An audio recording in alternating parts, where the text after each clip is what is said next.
Dia bawa tu, hati dia makin lama makin berdebar and dia rasa memang tak sedap hati.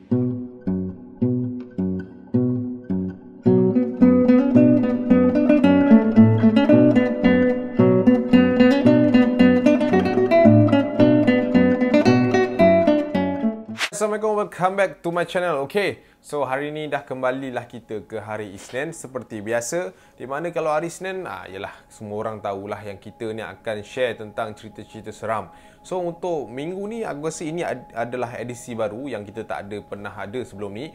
Which is kita nak cerita tentang kisah-kisah gangguan yang dilalui oleh wanita-wanita hamil, bakal-bakal ibu maupun macam-macam lagi lah. So sebelum apa-apa kita start, jangan lupa korang like and share, tekan subscribe button dan juga press bell notification tu untuk tak terlepas video-video aku selepas ini. And kalau baru juga dekat sini, korang kena tekan juga pop-up yang keluar dekat atas ni. So korang boleh tengok playlist ataupun video-video yang sebelum ni lah. Macam tu. Alright. So kita nak cerita sikit pasal kisah mengandung ni. So kita tak nak banyak bunyi, kita terus roll it ke cerita yang pertama. Let's go. Bismillahirrahmanirrahim. Yasin wal Qur'anil Hakim.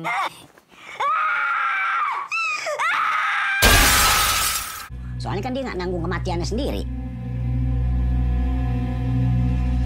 Dia menanggung juga kematian orok yang ada di dalam perutnya.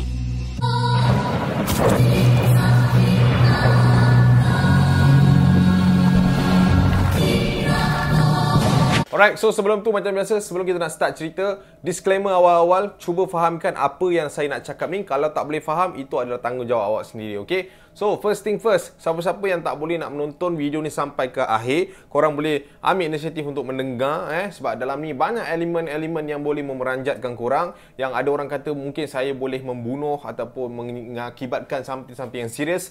That's why setiap video saya akan bagi tahu benda ni awal-awal. So, pay attention, be alert, okay? Please, kalau apa-apa yang terjadi, saya tak nak bertanggungjawab. Alright, so kita ke cerita yang pertama. Cerita yang pertama ni dihantarkan kepada aku melalui DM. Okay, nama akak ni Nora. Okay, dia kata cerita ni terjadi ketika dia hamil anak dia yang kedua. Dia kata dia ada seorang anak perempuan, kan, kecil je dia kata, dalam umur 7 tahun. And then dia kata memang anak dia yang pertama dengan kedua ni gap agak jauh sikit, 7 tahun. So sekarang ni, bukan sekarang lah, ketika dia bercerita-cerita ni, dia sedang hamil anak dia yang kedua dalam usia sudah pun dah nak melahirkan lah, dalam 8 bulan lebih, nak 9 bulan lah. Tapi benda ni berlaku beberapa bulan sebelum tu, ketika dia di awal usia kandungan tu lah. So dia kata benda ni terjadi dalam sekitar akak mengandung dalam 2 bulan lebih macam tu. Dia kata macam tu. Okey Acap, akak nak cerita ni. Dia kata akak berpindah dekat satu rumah ketika akak belum mengandung lagi. Dia kata macam tu. So masa akak pindah ke rumah baru ni, dalam sekitar 4 bulan lebih macam tu, akak disahkan hamil selepas dapat simptom-simptom kehamilan tu semualah. So menurut akak Nora ni, dia kata dia masuk ke rumah tu macam biasa, tak ada apa-apa yang pelik, tak ada apa-apa yang ganjil, sama je macam rumah dia yang sebelum ni. Dan satu lagi, kenapa dia pindah rumah? Sebabkan laki dia polis. So bila laki dia polis, dia ni kenalah posting tak silap aku, ke tempat-tempat yang lain-lain lah. So ini adalah merupakan rumah keempat dia sepanjang laki dia dan dia berkahwin. So dia kata berpindah ni benda biasa untuk akak Acap. Dia kata macam tu. So apa yang akan nak cerita kali ni adalah cerita ni terjadi kepada akak sendiri dan juga anak akak yang perempuan tadi. Okey, dia kata masa lepas dia dipindah ke rumah baru tu, dia kata dia adalah buat doa selamat, dia ada buat majlis kesyukuran apa semua untuk nak kata bagi salam lah dekat rumah ni. Rumah ni dah telah pun hampir 2 tahun lebih tak berpenghuni. Dia kata macam tu. Tapi dia pun tak adalah tanya tuan rumah tu kenapa tak ada penghuni apa semua kan. Dia just masuk, dia tahu ada rumah, alhamdulillah selesa untuk dia, anak dia dan juga laki dia duduk. Okay, settle lah. Okay, so Kak Nora ni merupakan housewife, dia tak bekerja, memang sepenuh masa dekat rumah. So dia kata benda ni terjadi ketika pertama kalinya terjadi adalah ketika dia mula mendengar bunyi-bunyi aneh dekat dalam rumah tu. Dia kata. So masa minggu ke-4, dah nak sebulan lebih lah, dia kata akak duduk sini, akak dah mula dengar bunyi-bunyi yang pelik Cap. Dia kata kadang-kadang akak dengar ada orang berjalan atas shilling, kadang-kadang akak dengar macam ada orang ketuk pintu, macam kat sahabat bernam tu lebih kurang. Tapi dia kata akak tak adalah ambil serius pasal benda ni. Memang dia tak adalah fikir sampai ke tahap makhluk halus, dia kata. Tetapi ada satu malam ni Cap, di mana ketika tu akak baru je lepas kemas-kemas barang, and then baru je selepas tidurkan anak dia, si Lisa tu. Dia kata Lisa tu dah tidur, and then akak ni pun nak tidur lah. Biasalah kita mak-mak kan, lepas anak nak tidur kita mulalah iron baju, and then dia kata sebab besok anak dia nak sekolah. Lepas dia iron baju tu, dia kemas, and then dia kata masa tu dia rasa nak makan. Dia kata dia lapar time tu. So akak pun buka Maggi, pecah telur. Sedap kan. Pecah telur, and then dia pun goreng macam biasa. Okey, dia kata masa dia dah habis goreng apa semua tu, dia letak makanan dalam pinggan apa semua, dia pun basuh lah apa yang dia dah hidangkan tu kan. Masa dia basuh tu, dia terdengar bunyi seolah-olah ada suara yang panggil dia daripada belakang. Mama.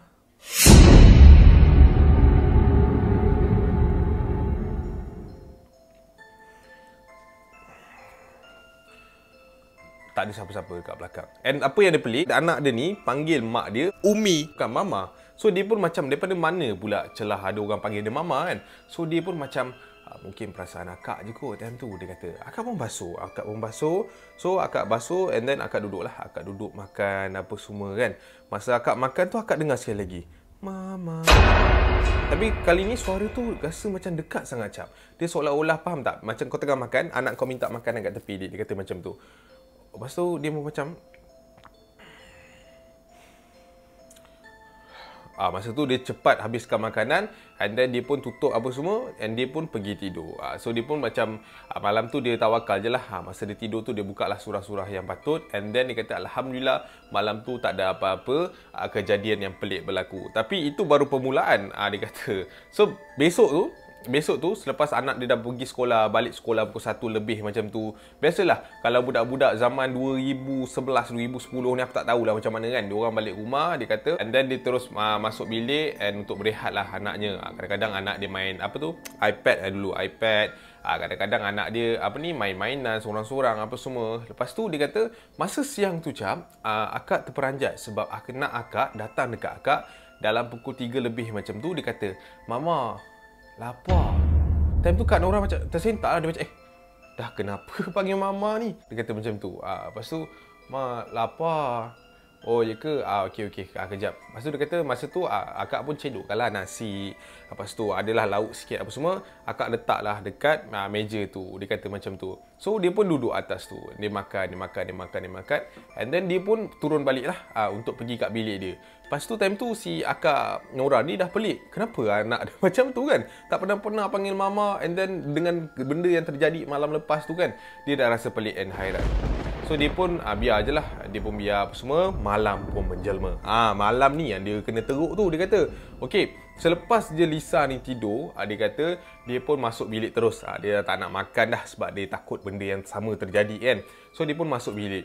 Masa dia masuk bilik tu, dia nak kemas-kemas, nak ready, nak tidur kan. Dia pun baring lah. Dia pun usap perut dia. Dia kata dia dah tahu dia hamil kan. Dia pun terbenung lah time tu. Dia macam nak lelapkan mata. Masa dia nak lelapkan mata tu, dia terdengar ada orang ketuk pintu daripada luar. Dia dah macam, kalau anak aku, confirm dia terus buka. So dia pun bangun daripada tempat dia baring tu. Dia terus pergi kat pintu lah. Dia pun buka pintu tu perlahan-lahan. Masa dia buka pintu tu, dia ternampak anak dia lah dekat depan pintu tu sedang berdiri tapi tunduk ke bawah. So bila anak perempuan ni tunduk ke bawah, rambut dia dah benjurai ke bawah lah. So dia pun tanya, Lisa, kenapa ni? Kenapa tak tidur lagi? Lepas tu tiba-tiba si Lisa ni pun bersuara, Mama, Alisa tak nak main dengan kita. Masa tu dia punya hati dah berdegau, and then bulu roma dia dah naik. Dia kata, apa Lisa cakap ni? Kenapa Lisa tak nak main dengan Lisa pula? Dah lah, jangan merepek, dah jom tidur dengan Mama. Dia kata macam tu. Lepas tu Lisa tu masih lagi berdiri, and then dia cakap benda yang sama sekali lagi. Mama, Lisa tak nak main dengan kita. Time tu si Puan Norah ni dah tak tahu nak buat apa, and then dia cuma ke belakang sedikit untuk tengok anak dia lah. Dia nak dongakkan anak dia. So Kak Norah dia pun tunduk perlahan-lahan, and then dia pegang dagu anak dia. untuk dia dongakkan anak dia lah. Dia pun pegang dagu. Masa dia nak naikkan dagu budak tu terus macam paling and lari ke arah bilik si anak dia ni lah. Puan Nora ni pun pergi kejar budak ni, dia kata. So dia kata time tu akak tak tahu nak buat apa. Masa akak nak dongakkan muka dia tu, dia terus lari. Dia kata macam tu. Dia nampak budak tu lari nak pergi ke arah bilik anak dia yang ada dekat belah depan tu lah. Lepas tu si Kak Nora ni pun katalah, time tu akak tak tahu nak buat apa. Akak cuma keluar daripada bilik akak and kejar anak akak sendiri. Sebab dia tak terfikir lagi tentang benda-benda mistik ni. So dia pergi berlari and dia kata anak dia punya bilik macam ujung sikit tau. Dia dengan anak dia punya bilik tak adalah jauh, cuma satu rail yang sama lah. So dia pun pergi lari pergi kat bilik anak dia. Dia tengok budak kecil tadi tu berdiri dekat depan pintu anak dia. Dia pun macam, Lisa, kenapa tak masuk? Tak nak, Mama. Lisa tak nak main dengan kita. Kak Nora dah menyirap lah. Kata, apa ni? Ya Allah, jangan main-main lah malam-malam ni. Orang nak tidur, kau ni bergurau macam ni. Apa ni? Masuk tidur sekarang. Dia dah marah, dia kata. Mama, Lisa tak nak main dengan kita. Dah, jangan meripik. Dia pun capai tangan budak tadi tu. Dan dia buka tombol pintu yang ada kat depan dia. Tombol pintu bilik anak dia lah. So, masa dia buka pintu tu, time tu dia terberanjat. Sebab apa? Korang mesti expect yang anak dia tengah tidur kan? Tak. Masa dia buka pintu tu, dia nampak dekat katil anak dia bersepah and tak ada orang langsung dekat situ. Dia dah macam,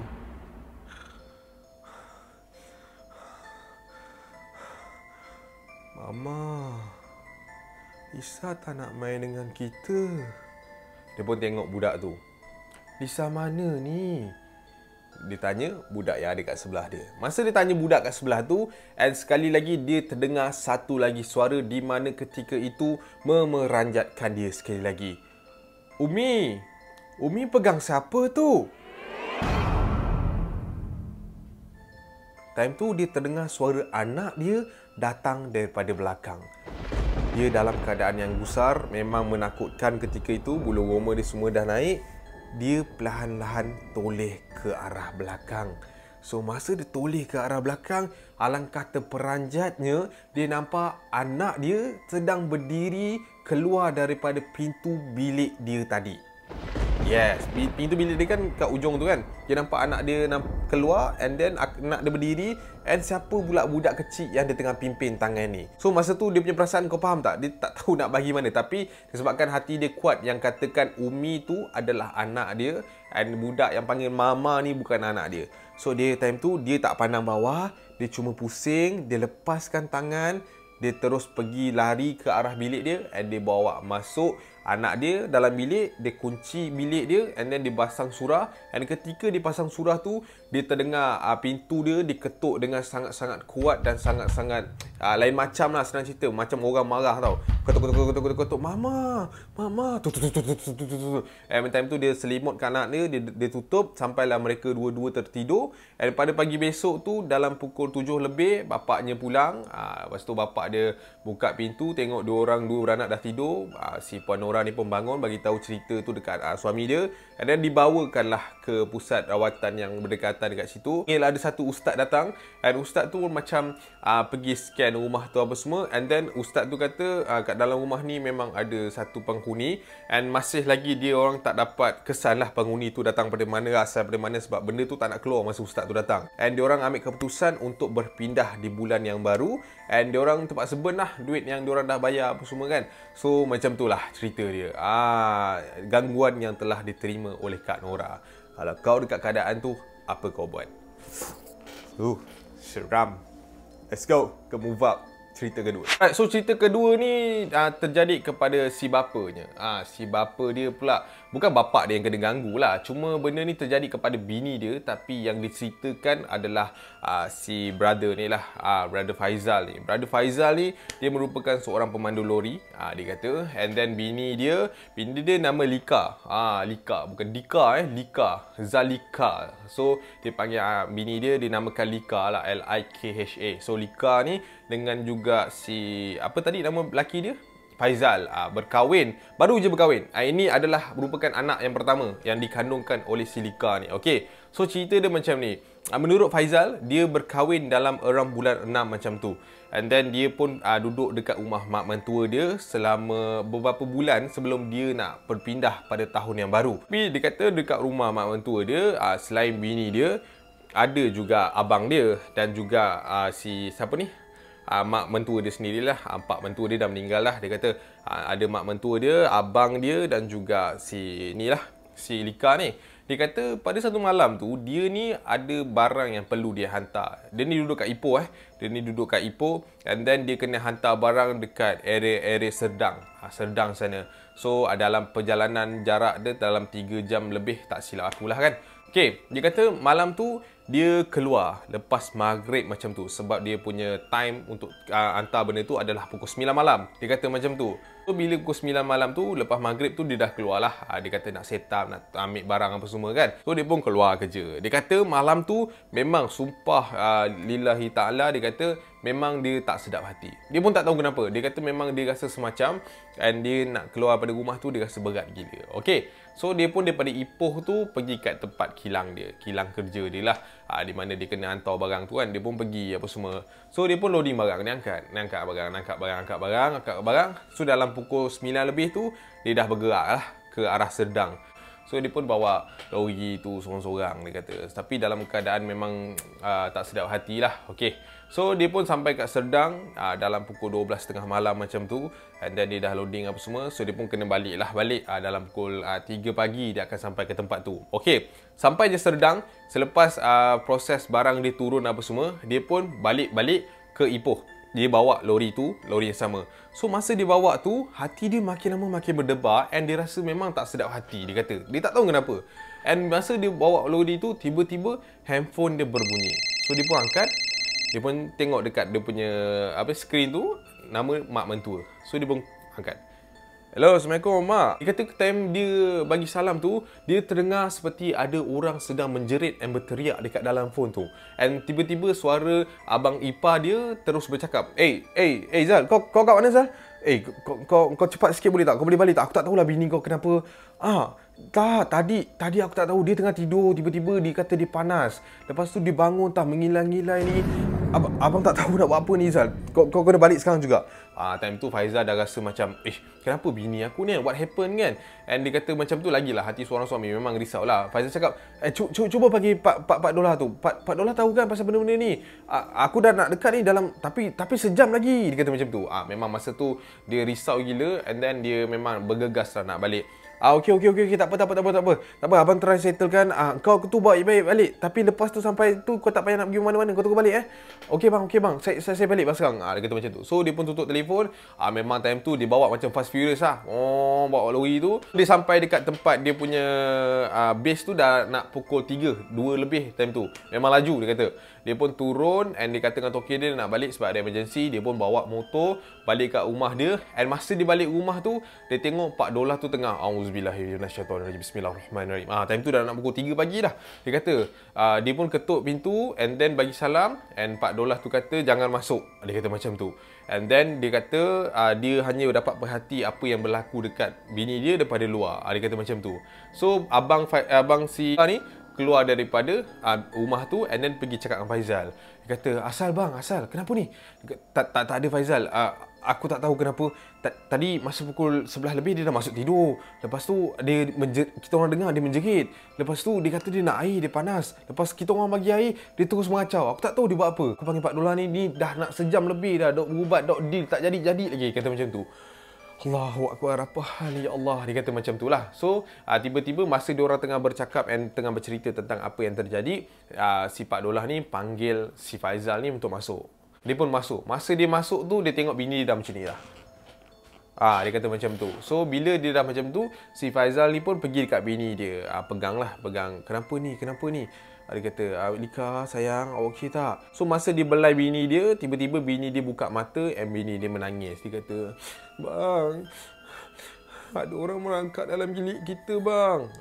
Dan tu. Menurut Faizal, dia kata dalam keadaan yang kucak kacir tu, dia kata bini dia nampak ada something yang sedang merangkak kat dalam bilik dia. And then dia kata masa dia terbangun, dia nampak makhluk tu, and then dia tak mampu buat apa-apa, tiba-tiba makhluk tu macam lari ke arah badan dia, and then dia dah tak sedar dah kata apa yang jadi. Tentu bini dia dah terkulai apa semua, and then si Faizal ni terus angkat bini dia and pergi ke tengah lah, sebab itu yang Pak Dolah suruh. Sebab benda tu asyik lari-lari, and masa Pak Dolah tu tengah ubat dia asyik-asyik panggil suami dia, suami dia kan.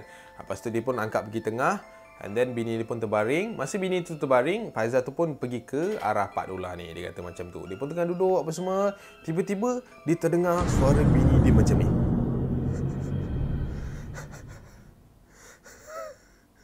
Bodoh! Bodoh! Macam tu. Suara garau lah dia kata kan. Dia kata bodoh, macam tu. Banyak kali dia ulang benda yang sama. And then suami dia macam Allahu Akbar. Lepas tu sekejap lagi tiba-tiba bini dia gelak. Bini dia gelak macam orang yang kena sampuk lah. Memang kena sampuk lah. Dia pun gelak. Lepas tu tiba-tiba Ustaz Pak Dolah ni pergi kat dia, and then dia pergilah dekat dia punya umur ni, dia pegang. Kau nak keluar tak nak? Tak nak. Ini aku punya. Dia kata macam tu. Lepas tu tiba-tiba dia pun buat macam ni. Dia cakap muka dia sendiri menurut Faizal lah. Dia kata masa tu kuku bini dia panjang juga. Dia cakap tu dah nampak macam calak lah kan. Lepas tu dipanggil abang dia tadi tu pun masuk untuk pegang si bini dia. Masa nak pegang bini dia, sebelum abang dia dapat masuk, dia dapat lepas daripada Pak Dolah tu bini dia. Lepas tu bini dia lompat ke belakang, dan bini dia cakap perut dia sendiri siap macam biar dia mati, biar dia mati, biar dia mati. Dia kata macam tu. Lepas tu si Faizal ni pun macam macam mana ni Pak Dolah? Pegang dia. Lepas tu dia pun pegang, dan Pak Dolah ni pun pergi baca-baca apa semua. Pak Dolah ni deal dengan dia. Dia kata, engkau ni pada mana? Lepas tu benda ni kata yang dia ni dihantar oleh someone untuk orang kata apa, hancurkan hubungan and gugurkan anak ni. And then lepas tu dia deal juga dengan benda ni. Dia kata kau keluar. Dia kata tak nak, aku tak nak keluar sebab dia aku punya. Aku dah suka dia. Benda tu cakap. Lepas tu Pak Dolah ni pun bagi deal yang terakhir. Kau kafir ke? Kau Islam? Kafir. Dia kata macam tu. Lepas tu dia pun teruslah kata kau nak jadi Islam. Lepas tu dia Islamkan benda tu, and then dia apa semua, and benda tu pun berjaya keluar. So bila benda tu berjaya keluar, barulah sesedar-sedarnya si Lika ni. And apa yang orang kata menyedihkan adalah kandungan dia ketika itu disahkan gugur lah. And then bila benda tu dah keluar, and time tu bini dia kehilangan banyak darah sebab yalah masa dia duduk tu dia tergentak and darah banyak keluar. Dia panggil hospital apa semua, dibawa ke hospital, and macam tu lah kesudahan cerita dia gugur. And masa dia balik tu, bini dia mendakwa masih lagi nampak makhluk yang mengangkat dekat dalam bilik dia tu dekat luar rumah, tapi macam menanti peluang untuk masuk. Macam tu lah lebih kurang. So sampai sekarang lah diorang tu dah tak duduk lah dekat rumah mak mentua dia. And then alhamdulillah benda tu dah settle. Tapi dia masih lagi tak tahu siapa yang menghantar benda tu, and dia just anggap benda tu satu ujian untuk dia berkahwin lah. Macam tu lah cerita dia. Tapi yang sayangnya and sedihnya, bini dia kehilangan, and dia juga kehilangan anak dia lah. Macam tu lah. Kita move up ke cerita yang ketiga. Okay, lupa nak cakap dengan korang. Untuk edisi kali ni, tak dapat lah 4 cerita dek. Sebab aku pun sama sekali lagi, aku cari cerita yang baru ni pun ada 3 je cerita. Tapi tak apa, untuk hari Khamis nanti kita akan kembali balik untuk 4 cerita. Khamis ni kita akan sambung cerita yang sebelum ni. So untuk yang sebelum ni dia common tau. Bila aku dah buat benda yang biasa, so orang akan cerita benda yang sama je. So aku cuba cari benda yang lain. So benda ni benda baru. So aku baru jumpa 3. Tapi 3 ni storyline semua panjang-panjang. Best. Okay, so kita move on ke cerita yang ketiga. So untuk cerita yang ketiga ni, cerita dia tentang Hani. Hani ni dia kata dia merupakan housewife juga, and then laki dia bekerja sebagai Pak Gad. Okay, cerita dia ni simple dia sebenarnya, tapi pada aku agak meremangkan bulu roma lah. Okay, dia kata macam ni, dia tinggal seorang kat rumah, and then rumah dia ni orang kata rumah biasa je lah, rumah taman biasa. And dia kata ada satu cerita ni di mana dia berlaku kepada diri dia, and dia tak tahulah nak cakap macam mana, tapi dia kata dia harap aku boleh share dengan korang untuk pandangan korang sendirilah, and apa tindakan korang kalau terjadi kepada diri korang sendiri. Okay, cerita dia quite simple. Dia kata ada satu hari tu lepas je suami dia pergi kerja pada waktu senja tersebut, and then laki dia akan balik dalam pukul 3:30 pagi macam tu, sebab itu shift dia berakhir lah. Dia kata biasanya laki dia akan sampai rumah dalam pukul 4 pagi macam tu. And then macam ni, cerita dia bermula ketika malam sebelum dia nak tidur. Okay, malam sebelum dia nak tidur, dia kata dia ada terbau something yang sangat-sangat pelik. Dia kata which is sebelum dia nak tidur tu biasalah kan, housewife ni dia akan kemas barang-barang kat rumah tu sebelum dia tidur, and adalah apa-apa barang yang dia buat kan. Menurut Kak Hani ni, dia kata malam tu Acap, akak rasa pelik gila-gila. Akak tak tahu kenapa, tapi akak ada insting yang tak baik lah malam tu. Dia kata masa akak kemas-kemas tu, akak terbau something yang sangat-sangat pelik. Dia kata macam tu. And bau tu seakan-akan bau kapur barus. Dia kata macam tu. Tapi akak tak adalah tegur. Mungkin adalah kot jiran-jiran buang apa-apa ke kan. So dia kata malam tu dia pun tidur macam biasa. So masa dia tidur tu, dia tersentak kerana dia terdengar bunyi pintu bilik dia dibuka. Dia kata macam tu.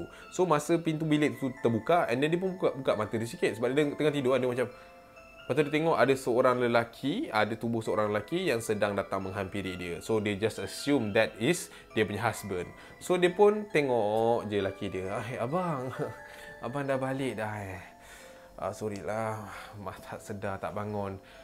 Lepas tu dia kata dia ingat memang laki dia lah. Dia just pergi tegur apa semua, and then laki dia pergi duduk dekat sebelah katil tu. Dia kata macam tu.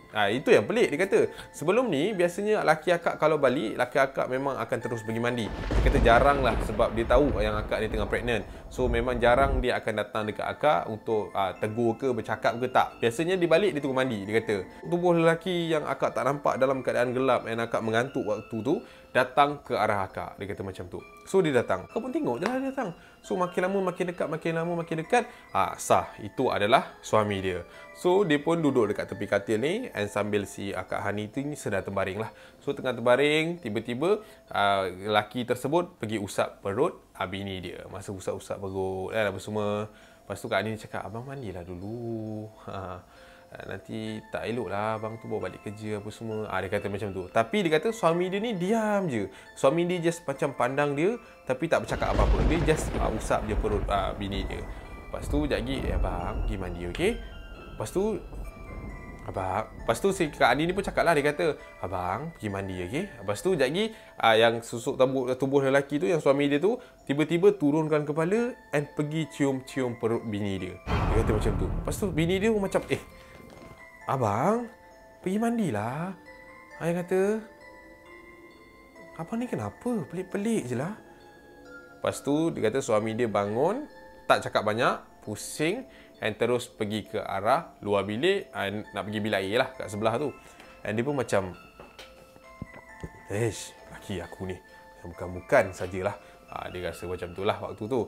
And then dia pun duduk sandarkan badan dia. So, masa dia duduk sandar badan dia, dia terdengarlah bunyi shower tu dibuka. Dia kata dia pun duduk je, sandar je, sementara nak tunggu laki dia tu masuk balik. Tapi apa yang dia pelik, dia kata dah nak hampir setengah jam, nak hampir sejam juga, laki dia tak keluar-keluar bilik air. Bunyi air tu ada, tapi laki dia tak keluar-keluar. Dia pun macam lama betul laki aku mandi kan, sampai sejam tak keluar-keluar. Lepas tu dia pun macam nak bangun lah daripada tempat baring dia. Dia kata masa dia nak bangun daripada tempat baring dia, dia terbau sekali lagi. Bau kapur barus tu memang kuat gila. Dia kata memang menusuk hidung. Memang dia rasa yang sangat-sangat dekat lah bau tu dengan dia waktu tu. So dia pun macam,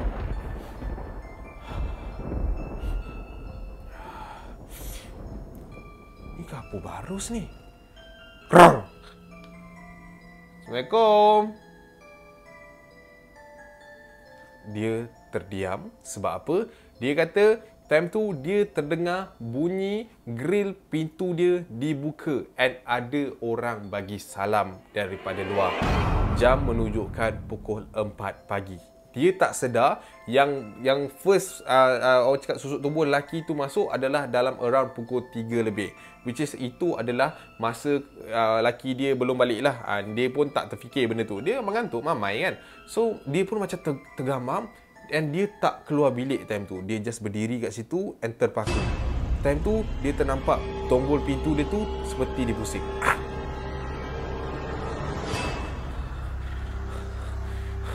Assalamualaikum. Dia buka, laki dia masuk. Ayang, kenapa muka macam ni? Macam nampak hantu je, kenapa ni? Abang, itu siapa dalam bilik air tu? Kenapa tak tutup bunyi shower tu? Abang bawa balik ke? Yelah, abang bawa balik lah ni. Sayang, okey tak? Masa dia kata time tu, dia dah memang bulu roma dia meremang and dia rasa takut sangat-sangat. And laki dia cuba nak datang dekat-dekat dia, tapi dia tak bagi. Dia kata, sebab dia rasa tak yakin dengan suami dia yang kedua ni. Sebab dia tahu laki dia dah balik tadi. So, laki dia pun pergi buka lampu. Masa laki dia buka lampu, dia tengok bini dia memang pucat gila, hampir pingsan lah. Laki dia kata, laki dia pun pergi dapatkan bini dia, tanya kenapa, and barulah bini dia bagi tahulah yang pasal tadi ada orang balik, and then dia kata benda tu ada dalam bilik air. So dua orang ni pun pergi kat bilik air, laki dia tergajang pintu bilik air tu, ternyata dalam bilik air tersebut tiada orang. And dalam bilik air tu penuh dengan bau kapur barus tadi. Dia kata macam tu. Time tu suami dia macam, Allahu Akbar. Bau apa ni yang? Ni bau kapur barus bang. Dia buat apa tadi kat awak? Tak ada apa. Okey, tak apa. Kita keluar, kita balik rumah mak Dia kata macam tu. Lepas tu bini dia dengan dia pun pergi kat rumah mak dia, and then dia ceritalah dekat bapak mentua dia. Time tu dah nak subuh, dia sampai kat rumah mak dia. Lepas tu bapak dia kata tak apalah, untuk beberapa hari ni stay kat situ. And itulah pengalaman yang dilalui oleh sepasang suami isteri ni yang diceritakan kepada aku. Alright. So macam itulah apa yang kita boleh ambil dalam cerita. Okay. So macam itulah cerita yang kita Alright, so macam itulah cerita-cerita yang kita nak sampaikan untuk macam kita nak ambil pengajaran ke apa.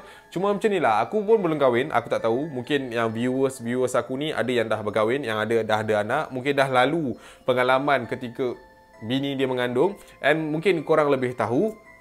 Korang drop dekat komen kalau masa korang punya bini tengah mengandung ada benda-benda pelik berlaku ataupun gangguan-gangguan kecil yang berlaku. Sebab aku pun tak boleh nak jelas banyak sebab aku sendiri pun tak kahwin lagi kan. So aku just harap siapa-siapa yang mungkin dalam kondisi macam tu, hamil ke atau sebaliknya, memang makhluk-makhluk ni suka dengan benda-benda macam ni. So saya just harap korang boleh jaga diri korang elok-elok. Sentiasa jelah orang cakap pagar diri tu, benteng diri tu. InsyaAllah semua benda ni akan lancar and selamatlah untuk kandungan awak juga. Okay, so untuk kali ni sampai sini saja kita wrapkan cerita ni. Sebab macam aku cakap tadi, cerita ni tak banyak, tapi aku nak share juga dengan korang untuk edisi yang terbaru ni. So kita tak nak panjang-panjang lebar, kita nak closing terus. Okay, so kalau korang nak follow aku kat IG, korang boleh lah tekan link dekat bawah sana.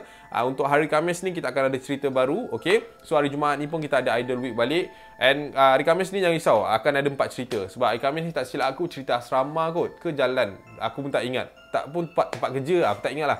Tapi tak apa, korang tunggu je hari Khamis ni. So terima kasih sebab tonton sampai ke tahap ini. Terima kasih. Jangan marah lah sebab ada 3 cerita je. Sebab ini je lah saya jumpa. Kalau korang nak cerita yang lebih 4 macam biasa, tolong hantarkan cerita-cerita korang kepada saya. Okay, terima kasih. I see you. Jaga diri korang elok-elok. Kita jumpa di masa yang akan datang. Assalamualaikum. Peace.